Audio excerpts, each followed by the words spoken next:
Alguna vez el cronista de la Ciudad de México, Luis González Obregón, escribiría lo siguiente: durante la guerra de insurrección, las mujeres mexicanas recorrieron nuestras ciudades y campos de batalla como diosas protectoras, ya anunciando el génesis de nuestra independencia, ya avivando con su amor un amor más grande y santo, ahora sorprendiendo con hazañas que rayaron en lo fabuloso, ahora derramando su sangre, no contentas con haber ofrecido la de sus hijos. Cuando hablamos de mujeres en la lucha por la independencia de México, nos referimos fundamentalmente a dos: la corregidora de Querétaro, Josefa Ortiz de Domínguez, y doña Leona Vicario, esposa de Andrés Quintana Roo. Sin embargo, la epopeya involucró a más, muchas más, muchísimas más mujeres en este escenario de romper la hegemonía de España sobre nuestro país.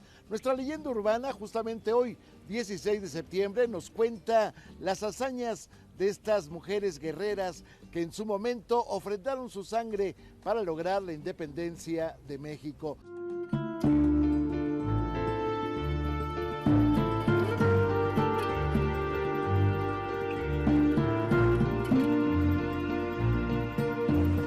Y en este momento para mí es un gusto tener de invitada otra vez aquí en Leyenda Urbana a la doctora Patricia Galeana, quien es historiadora, pero además directora del Instituto de las Revoluciones de México. Me encontré con este libro que es Mujeres Protagonistas de Nuestra Historia, que es una maravilla, porque siento que las mujeres en nuestro país no han sido resaltadas tal vez de la forma en que deberían serlo, porque como vemos ahora somos parte realmente vital de una sociedad que sigue creciendo y que estos personajes de mujeres en la revolución y en la independencia fueron importantísimos.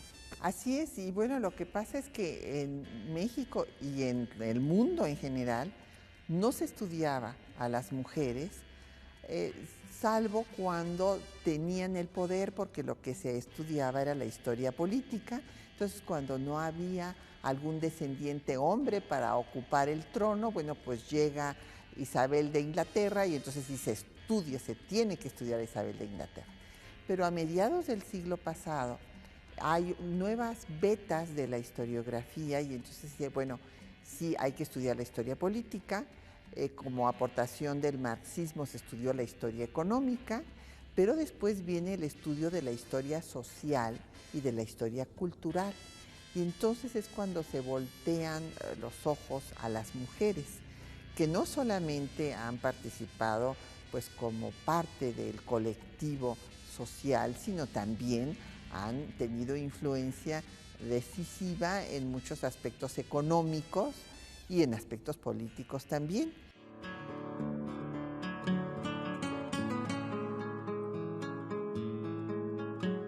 Aunque sin tener un grado oficialmente reconocido, en la lucha por la independencia de México hubo una generala y una capitana. Antonia Nava llegó a un escenario en donde, peleando con las tropas de Nicolás Bravo en la Sierra de Jalisco, llegó el momento en que la situación era apremiante. No había qué comer, no había forma de romper el cerco, y entonces Nicolás Bravo decidió algo verdaderamente espeluznante: matar a 2 de sus hombres para que comiera el resto. Ese era el tamaño de la desesperación. Sin embargo, en ese momento Antonia Nava se presentó ante Nicolás Bravo dando el pecho y diciéndole: si hay que matar a alguien, mátenme a mí, yo me sacrifico. Este gesto de solidaridad en alguna forma enardeció a los soldados, que lograron pelear con bravura hasta romper el cerco. En ese marco había muerto un familiar de esta persona, de la señora Antonia Nava, y entonces ella fue ante el propio Nicolás Bravo y le dijo: señor, yo no vengo a llorar por mi familiar, finalmente él dio su vida por la patria. Lo que vengo a hacer es traerle a mis 4 hijos para que reemplacen a este hombre que cayó. Ese era el talante de esta mujer, que evidentemente murió en lucha, murió peleando con todo denuedo, hasta que finalmente las balas realistas acabaron con su vida. Pero decíamos, también había otra mujer, Manuela Medina, conocida como la Capitana. Esta mujer vivía en Texcoco y decidió en la lucha, se había iniciado la lucha por la independencia, decidió incorporarse al ejército con José María Morelos, al que admiraba profundamente. Imagínese usted que desde Texcoco ella caminó hasta Chilpancingo, donde estaba el generalísimo José María Morelos, para decirle que estaba dispuesta a ofrendar su vida. Ella la acompañaba un ejército, si le podríamos llamar así, unos 100 indígenas de la zona del Estado de México, de Texcoco, en donde, bueno, pues había solamente arcos, solamente piedras, solamente hondas, solamente, pues quizás garrotes y lanzas. Sin embargo, bueno, pues este ejército peleó con gran denuedo en el momento en que habría que pasar a la batalla. Ella enfrentó 7 acciones de guerra, 7 batallas terribles, hasta que finalmente también de pronto las balas realistas acabaron con su vida. Ese era el escenario de la lucha, la bravura de las mujeres mexicanas por acabar con el virreinato que había implantado España en nuestro país.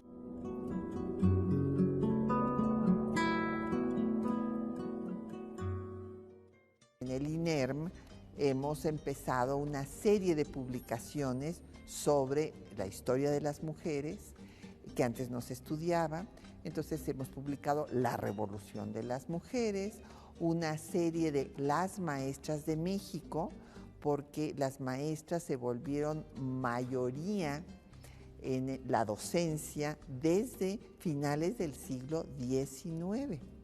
Hubo una feminización de la docencia, sobre todo en la escuela elemental, en la primaria, menos en la secundaria y menos en la preparatoria. Pero esto ha continuado, se ha ido incrementando, entonces tenemos la serie Maestras de México y ahora esta obra en donde quise yo recalcar con el título de las protagonistas, o sea, son mujeres protagonistas, o sea, no son objeto de la historia, sino sujeto de la historia. Pues hicimos un repaso de mujeres que han tenido un papel importante en los procesos revolucionarios de México.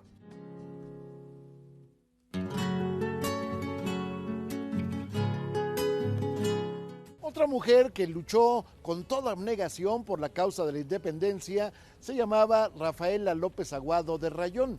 Esta mujer había tenido 5 hijos, todos ellos varones, y uno de ellos, Ignacio López Rayón, se había incorporado a la lucha por la independencia con tal vigor, con tal entusiasmo, que había llegado a ser el jefe de la Junta Suprema del bando, pues, de los insurgentes, de los hombres en rebelión.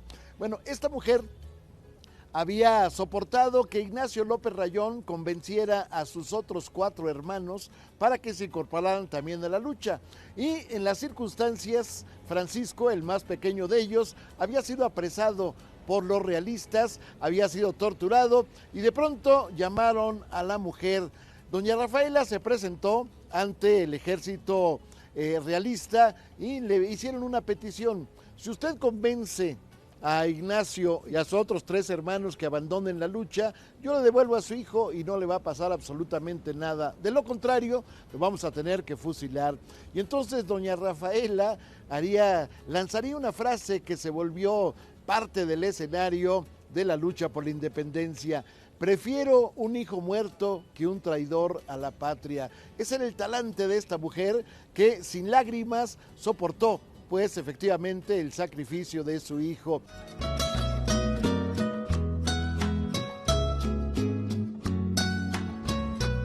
Gertrudis Bocanegra era una mujer, vamos a decir, de clase media, tenía alguna propiedad en su pueblo natal, allí en Pátzcuaro, y se había casado con un cubano que había sido militar. Este hombre le había dado un hijo y ella, sin mayor problema, decidió que el hijo fuera a luchar por la independencia. Para eso ella ya había tenido algunas reuniones con personas que estaban a favor de la rebelión.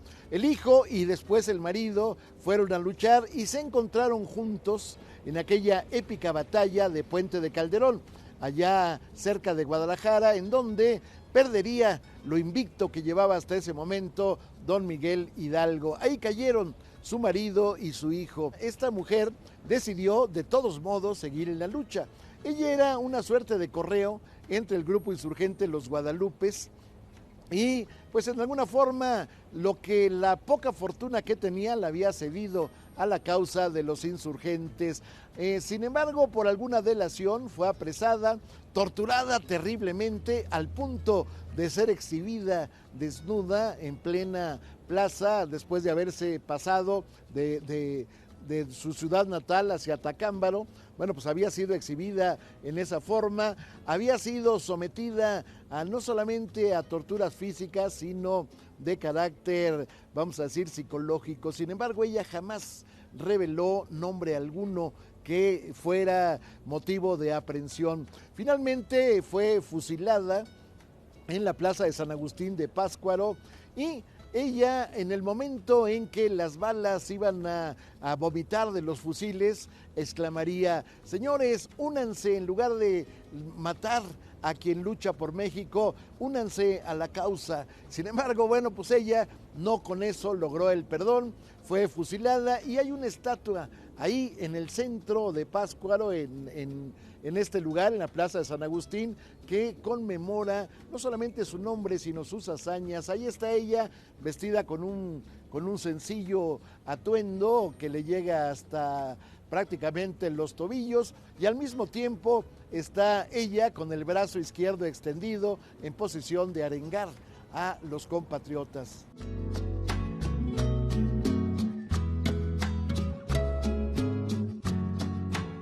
Hablemos de los personajes Sí. que empezaron a marcar como esta pauta y que empezaron a abrir poco a poco esta brecha. La insurgencia es un movimiento popular, es una revolución que involucra a todos los sectores sociales. Y desde luego no solamente los hombres, sino las mujeres participan y participan como protagonistas. Entonces tenemos a Josefa Ortiz, cuya participación, claro, todo mundo la recuerda y dice, bueno, es que la encerró su esposo para que no avisara a los insurgentes que los iban a prender. Claro, este fue un hecho muy importante, pero ella hizo mucho más que eso. Ella se las ingenió para mandarles avisar y gracias a eso, pues Miguel Hidalgo toma la decisión de dar el grito de independencia en la madrugada del 16 de septiembre.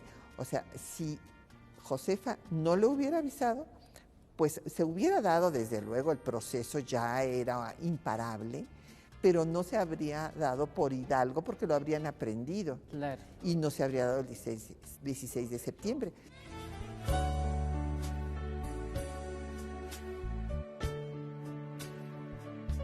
En el centro histórico de la Ciudad de México hay una calle con perfil de callejón dedicada a Mariana R. del Toro de Lazarín. Estamos hablando de una mujer que también contribuyó en una forma importante a la causa de la independencia. Mariana Rodríguez del Toro de Lazarín era esposa de un hombre acaudaladísimo, calcule usted que era el dueño de la mina La Valenciana, la más rica de Guanajuato. Ella acostumbraba a hacer tertulias en su casa, donde se reunían capitanes del ejército realista, algunos otros ciudadanos pudientes que pensaban armar un ejército e incorporarse a la lucha por la independencia. Sin embargo, llegaría un jueves santo aciago. Era el 8 exactamente de abril del año de 1811. Estaba reunido la tertulia cuando llegó la noticia que había sido apresado Miguel Hidalgo y otros jefes militares allá en Acatita de Baján. Ellos decidieron pues que la lucha estaba perdida, sin embargo ella sacó adelante las agallas y les dijo, no señores, así como hay caídos, habrá quien los reemplace. Y entonces decidió una cuestión totalmente audaz, secuestrar al virrey Francisco Javier Venegas para que en su momento fuera canjeado a través de la Junta Suprema de la Independencia, encabezada por Ignacio López Rayón, por los jefes realistas. Y bueno, pues el asunto se daría en el Paseo de Bucareli, donde acostumbraba el virrey dar largos paseos. Ahí justamente llegarían personas, lo secuestrarían, se lo llevarían al lugar. Y bueno, pues el asunto iba perfectamente bien hasta que uno de los que había estado en el lugar decidió que como su vida estaba en peligro, pues más le valía confesarse. Se fue a una iglesia de la Merced y ahí, bueno, pues no solamente confesó sus culpas, sino confesó las futuras. Habló de la situación en que iban a pelear, pues para poder secuestrar a Francisco Javier Venegas. Sin embargo, llegó el momento en que el sacerdote que había recibido la confesión, a pesar del secreto de confesión, fue a contárselo al virrey. Y el virrey decidió apresar a la persona que se había confesado, quien a su vez, bueno, pues delató a todos los conjurados. El asunto evidentemente le impidió volver a tener pauta en la mina La Valenciana a don Manuel Azarín y al mismo tiempo llevó a la cárcel a su esposa. Ella, privada de la libertad, privada de riquezas, privada de la menor posibilidad de seguirse preparando, bueno, pues moriría en circunstancias difíciles después de haber sido liberada en el año de 1820.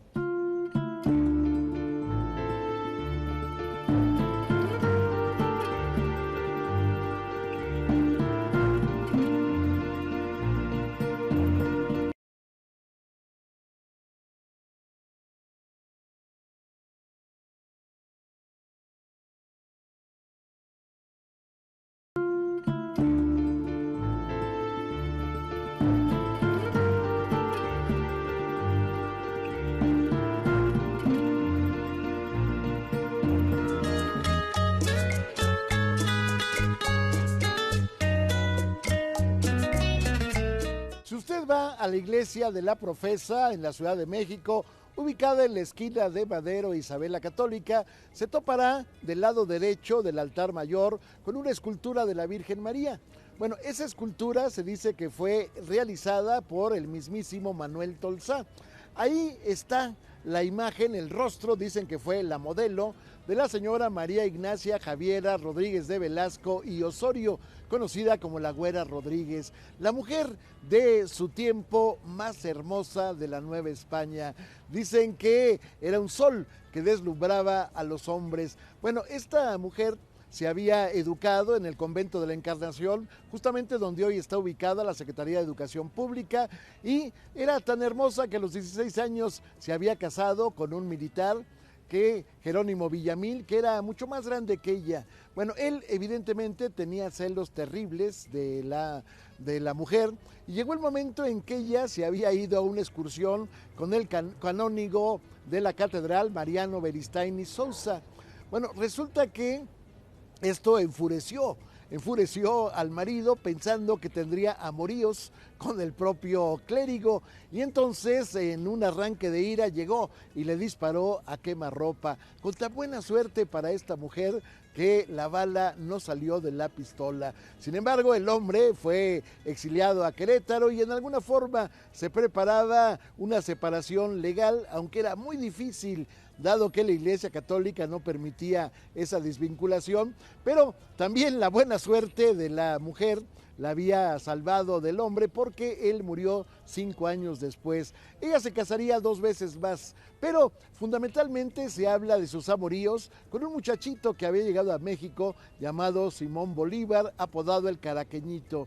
Lo tendría también con el propio canónigo ya en otras circunstancias, y también naturalmente con Agustín de Iturbide. Se dice que ella fue justamente la que convenció a Iturbide de ir al abrazo de Acatempan, es decir, de reunir al ejército realista con el insurgente y así consumar la independencia de México. Pero también se habla de sus aportaciones de carácter económico, de carácter como correo, en fin, en alguna forma ella protegió la causa de la independencia de México.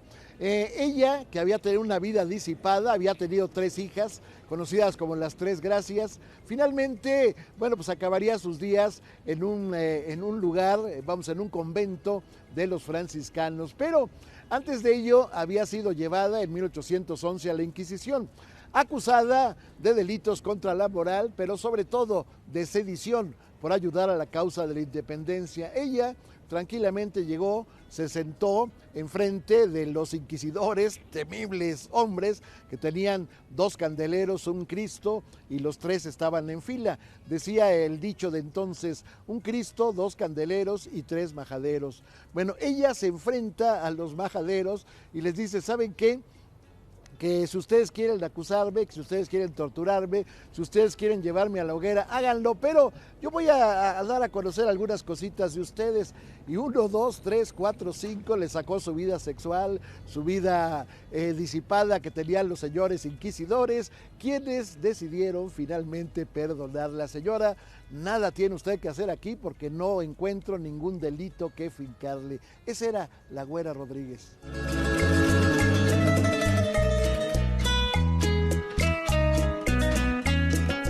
Doña Josefa era una mujer tan decidida que uno de los clérigos de la época, Beristain y Sousa, la acusa con el virrey Calleja de su activismo y le dice que es una seductora, que es como Ana Bolena, porque lo trató de seducir a él mismo. Y no estamos hablando aquí de una seducción sexual, sino la seducción para convencerlo de la justicia de la causa insurgente y convencerlo de que se uniera a los insurgentes. Entonces, bueno, ella va a ser encarcelada varias veces, o sea, sufre en total 7 años de prisión. Y una de esas veces se la llevan cuando acababa de dar a luz, otras veces se la llevan embarazada, porque bueno, tuvo 14 hijos, que bueno, pues eran máquinas de hacer hijos, las mujeres de aquella época, pero salía y seguía con su militancia insurgente, ayudando a mandar mensajes a todas las formas como ella podía.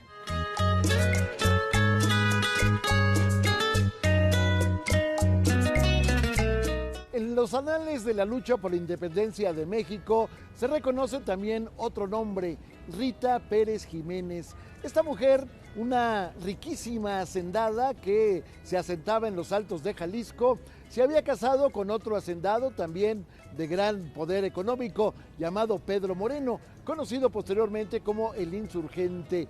Pedro Moreno se incorporaría a las filas de Francisco Javier Mina, el navarro, el español que había llegado a México a luchar por la causa de la independencia. Se habían fortificado en una de las haciendas de la señora. La hacienda en algún momento dado sería confiscada y en el momento en que ella supo que se iba a quedar en manos de los realistas, prefirió quemarla. Finalmente se acabó la hacienda y ellos se fueron a integrar a un fuerte llamado El Venadito. En ese lugar ella hacía labores que tenían que ver con cocinar para la tropa, que tenían que ver con atender heridos, que tenían que ver con darle ánimo a la gente para que siguiera luchando. Lamentablemente fue delatada, fue apresada y a pesar de las torturas ella no delató. No quiso decir quiénes eran los responsables, pues, que estaban en la lucha. Sin embargo, ella había tenido la suerte de que le perdonaran la vida en virtud de que había estado en estado ingrávido cuando fue apresada. El hijo nacería en la cárcel y ahí le llevarían a otro hijo un poquito mayor. El niño había cumplido 1 año, el nacido en la cárcel, el otro había cumplido 3, cuando ambos murieron de hambre. Ella, en una situación terrible, bueno, pues salió de la cárcel para morir allá en los Altos de Jalisco. En este marco, finalmente los restos pasarían también a la Rotonda de Personas Ilustres en un escenario también tardado en virtud de que no era fácil encontrar su tumba.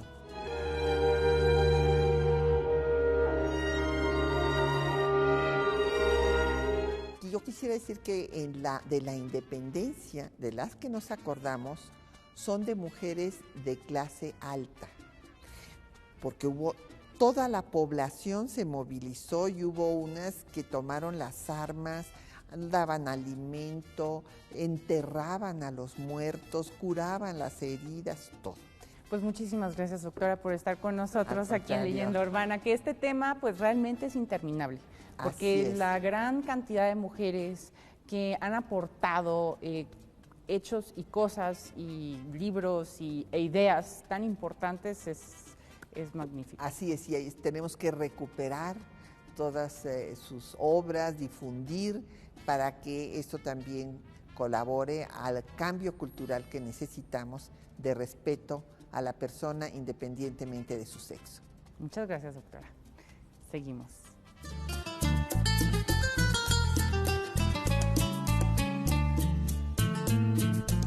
Otra mujer de enorme bravura que se integró a la causa de la independencia es Josefa Martínez. Ella era viuda de uno de los jefes de la independencia, uno de los jefes de los insurgentes, llamado Manuel Montiel. Bueno, ella se vestía de hombre para que en su momento pues no sintieran en algún resquemor de que comandara a su pequeño ejército una mujer. Ella solamente se ponía faldas cuando entraba a alguna ciudad. El resto lo peleaba con una enorme bravura. Ella era la primera que estaba al frente de la batalla. Ella era la primera en recoger los heridos, la primera en arengar a la tropa, si bien su tropa pues era sumamente improvisada, a veces piedras, palos, flechas, pero sobre todo el coraje y el deseo de recuperar las armas de los propios realistas que caían. Otra mujer importante en la lucha de la independencia se le conocía como la Barragana. La Barragana se incorpora a las tropas, si se le puede llamar tropas, de Miguel Hidalgo, en un marco en que prácticamente, bueno, pues era gente del pueblo, gente que no traía más que machetes, que no traía más que flechas, que no traía más que el corazón y el coraje para pelear por la causa. Ella finalmente moriría temprano, habiendo hecho una travesía desde Río Verde, San Luis Potosí, hasta la zona de Jalisco, donde se encontraba el padre Hidalgo. Gracias por haber estado con nosotros en esta leyenda urbana. Los espero el próximo domingo aquí, naturalmente en ADN 40, 19:30 horas, Leyenda Urbana. Mi nombre es Alberto Barranco Chavarría y le deseo la mejor de las noches.